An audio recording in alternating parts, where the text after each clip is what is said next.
Hoy vamos a meternos de lleno en cómo un solo acontecimiento, la Guerra Civil, no solo cambió un país, sino que hizo saltar por los aires todo su mundo literario. Y de esos pedazos, de ese mosaico roto, surgieron décadas de una creatividad, fascinante y dolorosa a partes iguales.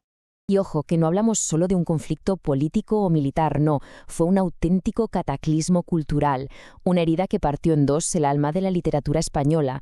De repente, cada escritor, cada poeta, cada dramaturgo se vio forzado a elegir, o tomar partido, o intentar encontrar una voz nueva entre los escombros. A ver, esta es la hoja de ruta. Primero la fractura, luego nos metemos con la poesía, cómo respondió al conflicto y cómo fue cambiando. Después, lo mismo con el teatro, que tiene tela. Y al final veremos cómo todas esas piezas rotas forman el mosaico que tenemos hoy. Venga, vamos al lío. Bueno, entremos en materia. Hay que entender que 1936 no es solo una fecha en un libro de historia, es una cicatriz. Para la cultura en España es prácticamente un año cero. Todo, absolutamente todo lo que se escribe a partir de ahí es una reacción, una respuesta, un eco de lo que pasó. Y es que el panorama se partió en dos, así de simple. Por un lado, la literatura oficial, la del régimen, la que estaba bien vista. Y por otro, pues todo lo demás. La gente que se fue al exilio, los que se quedaron pero callaban, los que escribían desde el dolor. La gran lucha de la posguerra es esa, ¿no? La de una voz única y oficialista intentando apagar un montón de voces distintas que simplemente no encajaban. Vamos a empezar por la poesía. A mí me gusta pensar en ella como en un sismógrafo, ¿sabes? Siempre es la primera en notar los temblores del alma de una época. Y después de la guerra el sismógrafo se volvió loco. El panorama poético quedó partido. Dos mundos, dos formas de ver la vida chocando de frente. Por un lado estaba la que se conoce como poesía arraigada. Esta era, para que nos entendamos, la poesía oficial, la del régimen. Nombres como José García Nieto. ¿Qué hacían? Pues buscaban un orden, una belleza clásica, perfecta, como si quisieran tapar con un velo de perfección el caos que acababa de pasar. Una poesía que hundía sus raíces en los valores de los vencedores, claro. Y aquí es donde la cosa se pone interesante, en el contraste. Porque frente a esa poesía tan ordenada, tan arraigada, surge justo lo contrario, la poesía desarraigada. El nombre lo dice todo, ¿verdad? Es la poesía de los que se sienten, pues eso, arrancados, sin raíces, perdidos. Y aquí se acabaron los formalismos. Lo que hay es angustia, un lenguaje directo, a veces crudo, que no es más que el espejo del caos y el dolor que se vivía. Y mirad esta cita, es que es demoledora. Madrid es una ciudad de más de 1 millón de cadáveres. Es de Dámaso Alonso, de un libro clave, Hijos de la ira. Aquí no hay adornos, no hay metáforas bonitas, es la realidad a bocajarro. Él y también Vicente Alexandre, con Sombra del Paraíso, fueron los que se atrevieron a abrir los ojos y a escribir sobre el horror, sin filtros. Claro, pero la cosa no se quedó ahí, en esa lucha entre arraigados y desarraigados. Sería demasiado simple. Con el tiempo, la poesía fue evolucionando. Las nuevas generaciones buscaron su propio camino, y lo que tenemos es un mapa de corrientes poéticas súper interesante. Este mapa se ve genial aquí. A ver, primero, en los 50 tenemos el realismo social. Después del lamento existencial, muchos poetas, como Blas de Otero o Celaya, pensaron: basta ya, la poesía tiene que servir para algo. Y la vieron como un arma cargada de futuro. Pero claro, cuando todo se vuelve política, ¿qué pasa? Pues que otros se cansan. Y llega la generación del 50. Gente como Ángel González o Gil de Viezma, que dicen: un momento, vamos a hablar de lo nuestro, de lo personal. La ironía, la memoria. Pero la cosa sigue. En los 70 llegan los novísimos y rompen la baraja. Pasan del realismo y se van a una poesía superculturalista, casi como una forma de escapar de la realidad gris de la época. Y ya en Democracia, la poesía de la experiencia vuelve a lo personal, a lo biográfico. ¿Vemos el patrón?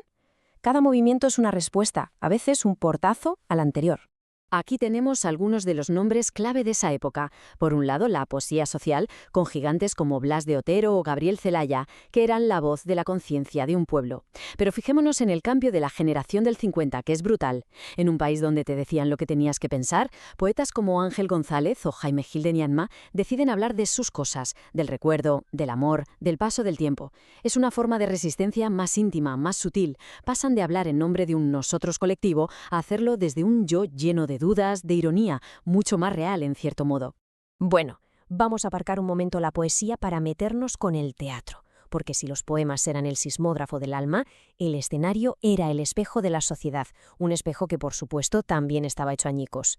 Hay una anécdota que para mí lo explica todo sobre el teatro de la posguerra. Es sobre la obra Tres sombreros de copa, de Miguel Miura. Una comedia absolutamente genial, muy avanzada para su tiempo. Pues bien, se escribió en 1932, antes de la guerra. Pero, y aquí viene lo increíble, no se estrenó hasta 20 años después, en el 52. 20 años. ¿Y por qué? Pues porque el teatro que triunfaba era un teatro burgués, facilón, conservador, y no había sitio para algo tan rompedor. Esto nos da una idea del ambiente de asfixia cultural que había, ¿no? Del miedo a cualquier cosa que se saliera del guión.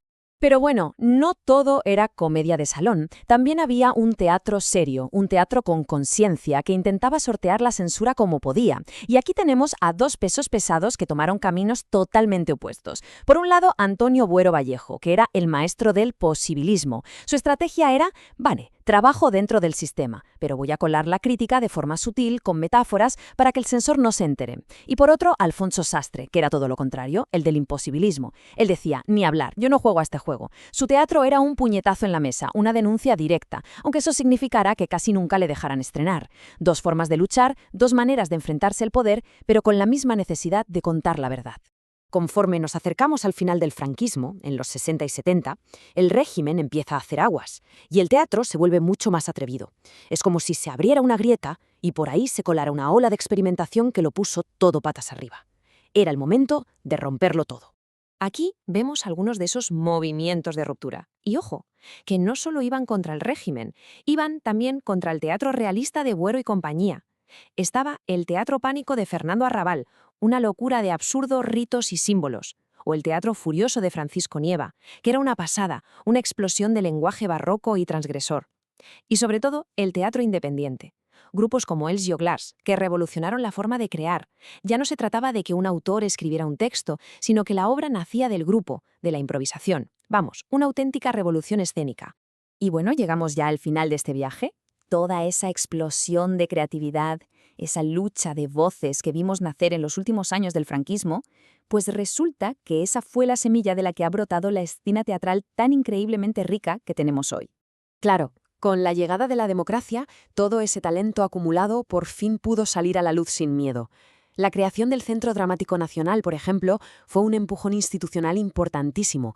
Y a partir de ahí, autores como Sánchez Sinisterra, Alonso de Santos o más para acá, un genio como Juan Mayorga, han recogido todo ese legado y lo han llevado a otro nivel. Han construido un teatro que no solo es vibrante, sino que se reconoce en todo el mundo. Y al final, la idea clave es esta. Aquello que empezó como una fractura, como una herida terrible, se convirtió, de una forma muy paradójica, en una fuente de una diversidad brutal. No se puede entender la literatura española de hoy sin esa herida del pasado. Es, como decíamos al principio, un mosaico hecho con los pedazos de un espejo roto y quizás justo por eso, porque está roto, el reflejo que nos da es tan complejo, tan lleno de matices y, en definitiva, tan real.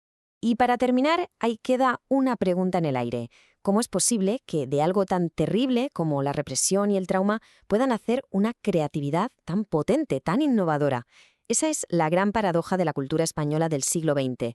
Y es, creo yo, una lección increíble sobre cómo el arte siempre encuentra la manera de resistir y de florecer, incluso en el peor de los terrenos. Gracias por habernos acompañado en este recorrido.